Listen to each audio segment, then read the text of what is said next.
আসসালামু আলাইকুম।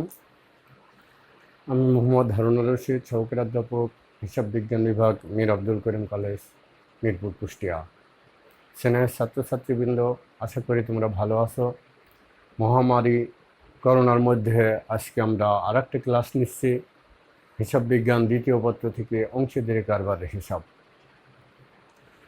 অংশীদারি কারবারের যে অঙ্কটা আমরা করব সেটা হচ্ছে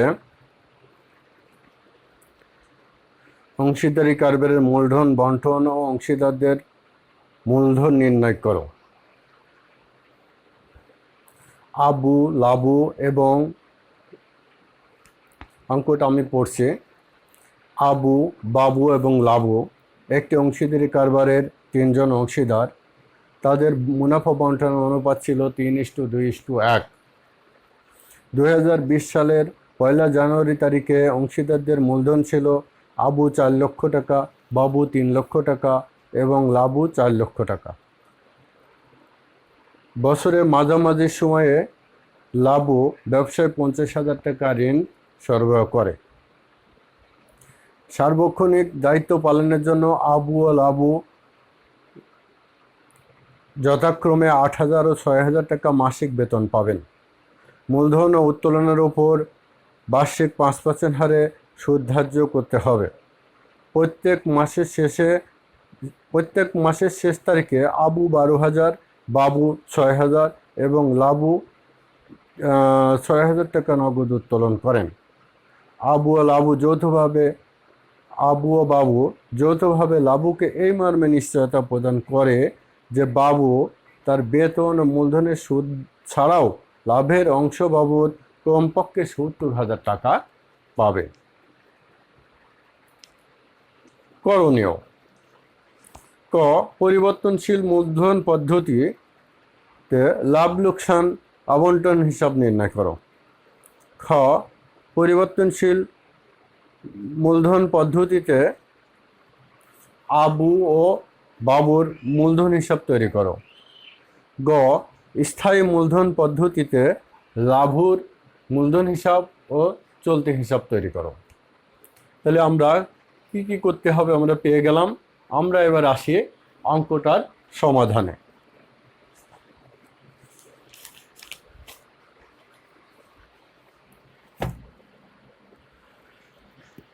ক নম্বরে বলা আছে লাভ লোকসান বন্টন হিসাব তৈরি করো। তো আমরা লাভ লোকসান বন্টন হিসাব তৈরি করব। এখানে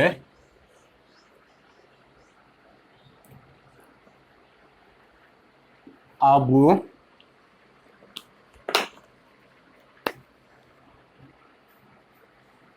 বাবু ও লাবু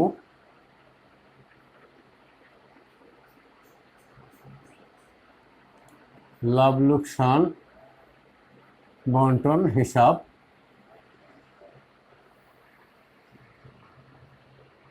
এর পাশে ডেবিট, ক্রেডিট,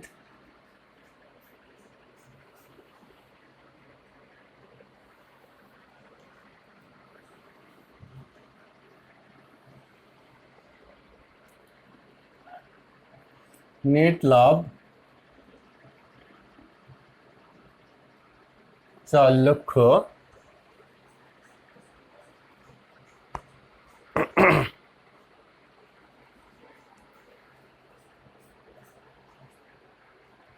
অংশীদারদের মূলধন হিসাব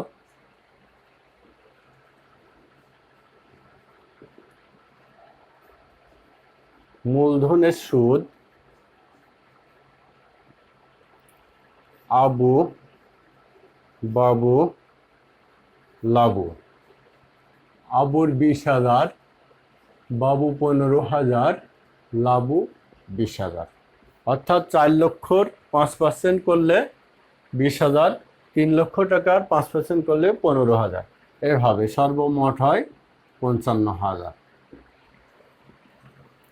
এরপরে আসে এরপরে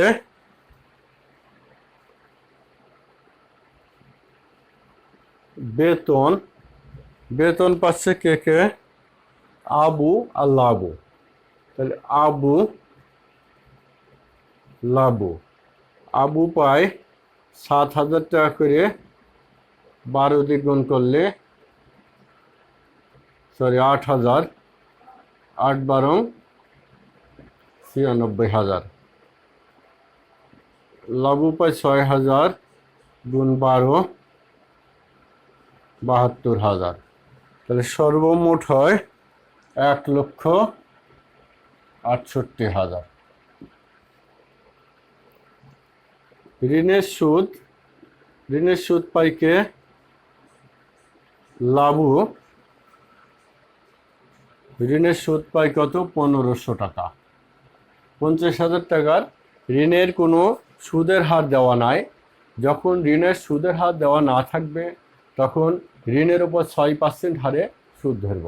যেহেতু বছরের মাঝামাঝি সময় ঋণ নিয়ে আসছে, সেহেতু ঋণের 6 মাসের সুদ ধরব 6% হারে, 1,500 টাকা হবে। আচ্ছা, এবার হলো আমরা ওই পাশে অংশীদারদের মূলধন হিসাব।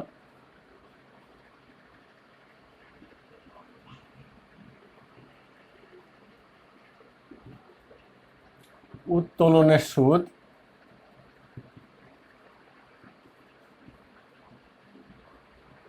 আবু বাবু লাবু। তাহলে 3,300 টাকা, 1,650 টাকা, 1,650। প্রত্যেক মাসের শেষে 12,000 এবং 6,000 করে উত্তোলন ছিল। তাহলে 5% হারে সুদ ধরে আমরা 5.5 মাসের সুদ ধরলে আবু হয় 3,300, বাবু 1,650, লাবু 1,650, সর্বমোট হয় 6,600। তাহলে আমরা এবার যোগ করি। এখানে যোগ করলে হয় 4,06,600। এটা এপারে নিয়ে আসলাম 4,06,600। মুনাফার অংশ আবু বাবু লাবু। তাহলে সর্বমোট মুনাফা হয় আমাদের 1,82,000। এটা থেকে এগুলো বিয়োগ করলে আছে 1,82,100। তাহলে এই 1,82,100 টাকা আমরা মুনাফা বন্টন করব। তাহলে মুনাফা বন্টনটা আমরা নিচে গণনা কার্যের ভিতর করি। নিচে মুনাফা বন্টন অনুপাত ছিল 3:2:1। আমরা নামগুলো লিখি। প্রথমে হলো আবু বাবু লাবু। তাহলে আমাদের 1,82,100 টাকা যদি 3:2:1 অনুপাতে ভাগ করে, তাহলে আবু পায় 91,050 টাকা, বাবু পায় 60,700, আর লাবু পায় 30,350। এখন প্রশ্ন হচ্ছে, আবু এবং বাবু লাবুকে এই মর্মে প্রতিশ্রুতি দিয়েছিল যে সে মূলধনের সুদ এবং অন্যান্য বাদেও তার মুনাফার অংশ কমপক্ষে 70,000 টাকা হতে হবে। কিন্তু বাস্তবে লাবুর মুনাফার অংশ হচ্ছে 30,350 টাকা। তাহলে যে কয় টাকা 70,000 টাকা হইতে কম পড়বে, সেটা বাকি জনরা তাদের প্রতিশ্রুতি অনুযায়ী পূরণ করবে। তাহলে এখানে যোগ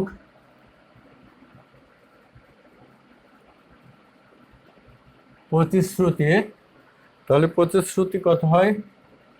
39,650। তাহলে সর্বমোট যোগ করলে 70,000 টাকা প্রতিশ্রুতি অনুযায়ী লাভ পেয়ে গেল। এখন এই 39,650 টাকা আবু এবং বাবু ভাগ করে নেবে, তাদের মুনাফার অংশ থেকে এটা বিয়োগ করা হবে। তাহলে এরা কিভাবে ভাগ করবে? এরা ভাগ করবে ঈদের অনুপাত অনুসারে ভাগ করবে। ঈদের অনুপাতটা কত ছিল? ঈদের অনুপাত ছিল 3:2। টোটাল অনুপাত ছিল 3:2:1। যেহেতু এক বাদ গেল, তাহলে 3:2। তাহলে এই টাকাকে 3:2-এ আমরা 5 ভাগে ভাগ করব, দিয়ে এর 3 ভাগ ও 2 ভাগ। তাহলে এখানে বাদ, প্রতিশ্রুতি, এখানেও বাদ, প্রতিশ্রুতি। তাহলে 3 ভাগ করলে কত হয়? 23,790। 23,790। আর এর 2 ভাগ করলে হয় 15,860। তাহলে আমরা এবার বিয়োগ করব। বিয়োগ করলে এর হয় কত? 67,260। আর এর হয় 44,840। আরো 70,000 হয়ে গেলে এইটা আমরা এখানে মুনাফার অংশের এখানে বসায় যাব। আবু 67,260, বাবু 44,840, আর লাবু 70,000। টোটাল যোগ করলে 1,82,100। তাহলে আমরা এখানে পেয়ে গেলাম লাভ লোকসান আবন্টন হিসাব। ক নম্বরে কাজ শেষ হয়ে গেল। আবন্টন হিসাবের প্রথমে কাজ কি করলাম? আমরা নিট লাভটা আগে বসাই দিলাম। বসানোর পরে অংশীদারদের মূলধন হিসাব, উত্তোলনের সুদ, আবু বাবু লাবু প্রত্যেকের উত্তোলনের সুদটা এখানে বসাই দিলাম। ক্রেডিট সাইডে শেষ। ডেবিট সাইডে প্রথমে মূলধনের সুদ, আবু 20,000, বাবু 15,000, লাবু 20,000, সর্বমোট হয় 55,000। এরপর বেতন আছে, আবু 8,000 টাকা 12 মাসে, প্রতি মাসে 8,000, 12 মাসে 96,000, লাবু প্রতি মাসে 6,000, 12 মাসে 72,000, সর্বমোট 1,68,000। ঋণের সুদ লাবু 50,000 টাকা, ঋণের 6% হারে 6 মাসে সুদ হয় 1,500। এখন বাদ দেওয়ার পরে মুনাফার অংশ 1,82,100। এটা মুনাফা বন্টন করলে একজন আবু হয় 67,200, বাবু হয় 44,860, লাবু হয় 70,000। এই গেল। এবারে আমরা খতে আসি। খ নম্বরে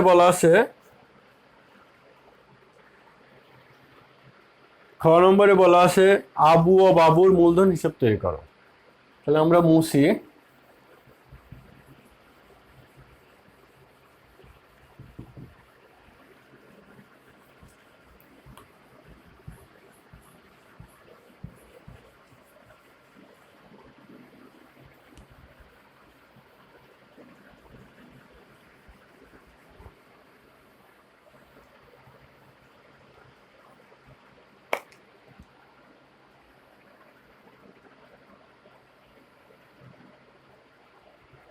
ডেবিট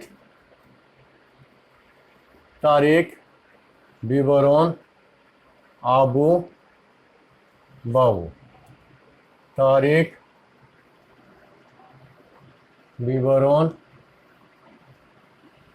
আবু বাবু। এদিকে ক্রেডিট। আমরা উপরে লিখব আবু ও বাবুর মূলধন হিসাব পরিবর্তনশীল পদ্ধতিতে, তারিখ, বিবরণ, আবু বাবু, তারিখ, বিবরণ, আবু বাবু। 2020 জানুয়ারি 1, 2020 ডিসেম্বর 31। এখানে ব্যালেন্স বিডি, আবু ছিল 4 লক্ষ, বাবু ছিল 3 লক্ষ। এইদিকে ছিল উত্তোলন। উত্তোলন আবু ছিল 1,44,000, অর্থাৎ প্রত্যেক মাসে 12,000, আর বাবু ছিল 72,000।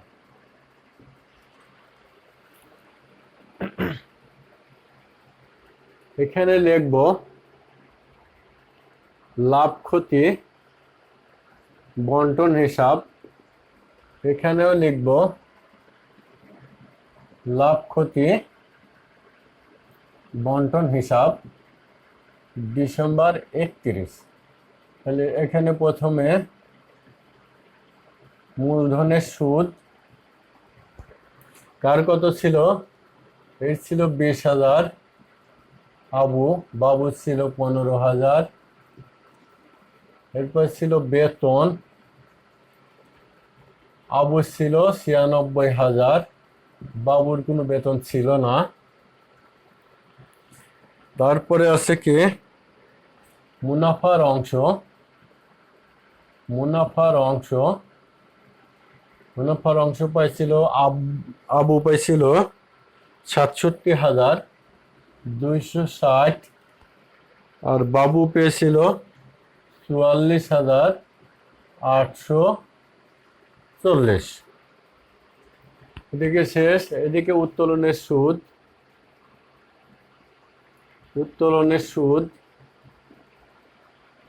প্রথম আবু ছিল 3,300, বাবু ছিল 1,650।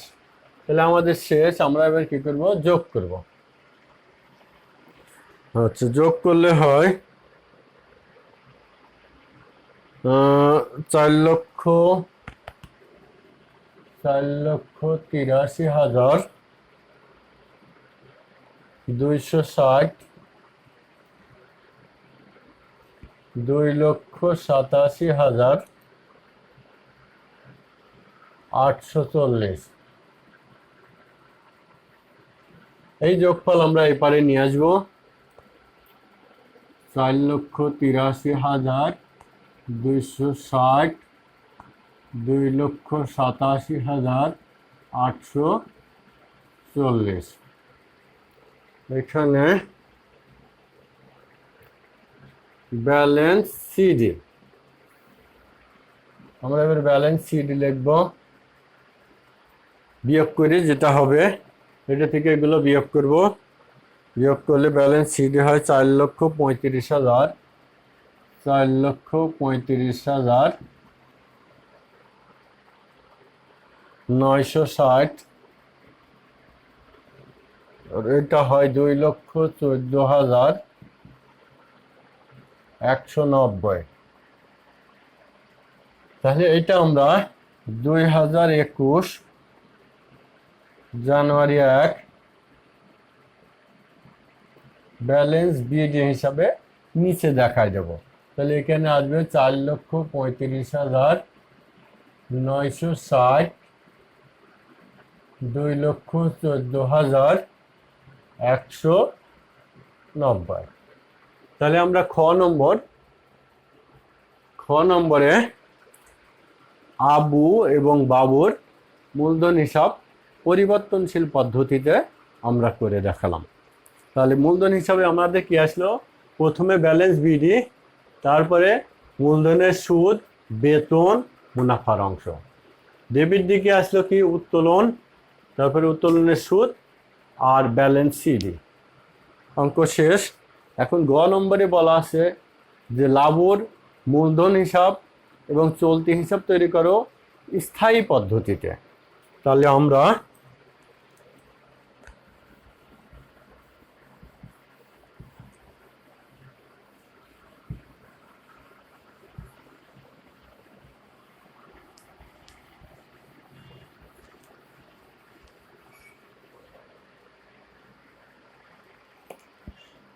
গ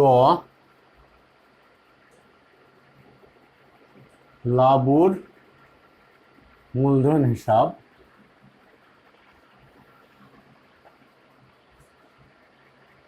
তারিখ বিবরণ টাকা তারিখ বিবরণ টাকা, এদিকে ক্রেডিট, এদিকে ডেবিট। 2020 জানুয়ারি 1,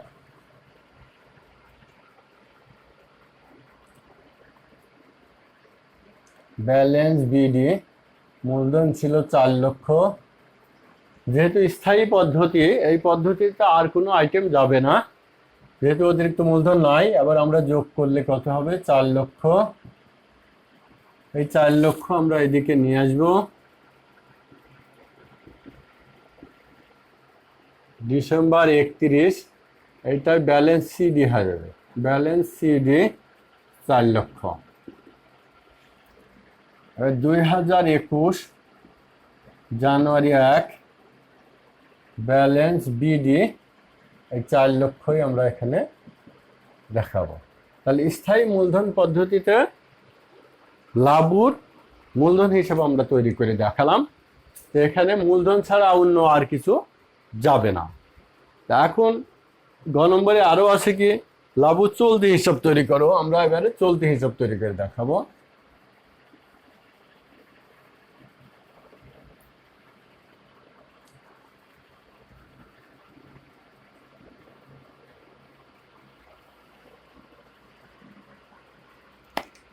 লাভুর চলতি হিসাব, চলতি হিসাবের কোনো ব্যালেন্স দেওয়া নাই, ওদের অঙ্ক দিয়ে শুরু করব। আচ্ছা, এখন লাভুর চলতি হিসাব।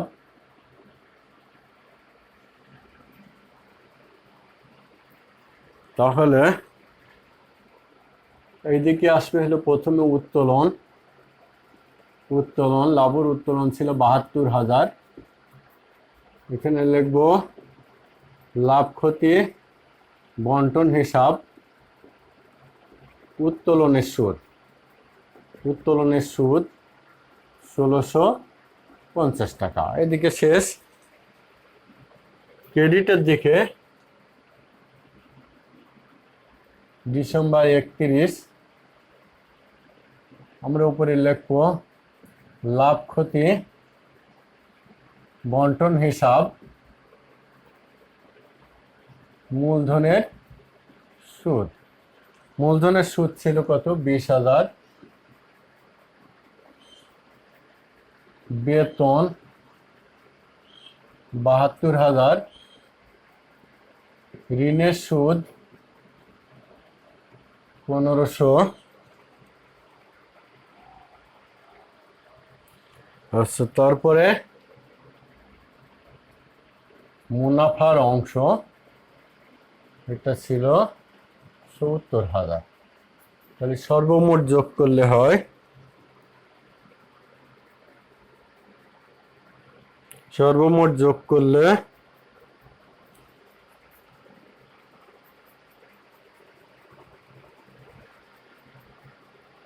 1,63,500। 1,63,500 এটাই পারে নিয়ে আসলাম।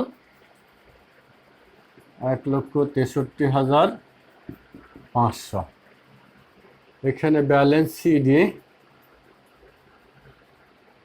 31 ডিসেম্বরে। ব্যালেন্স সিডি 1,63,500 থেকে এগুলো বিয়োগ করলে হবে আমাদের 89,850। 89,850। আমরা 2021 জানুয়ারি 1, ব্যালেন্স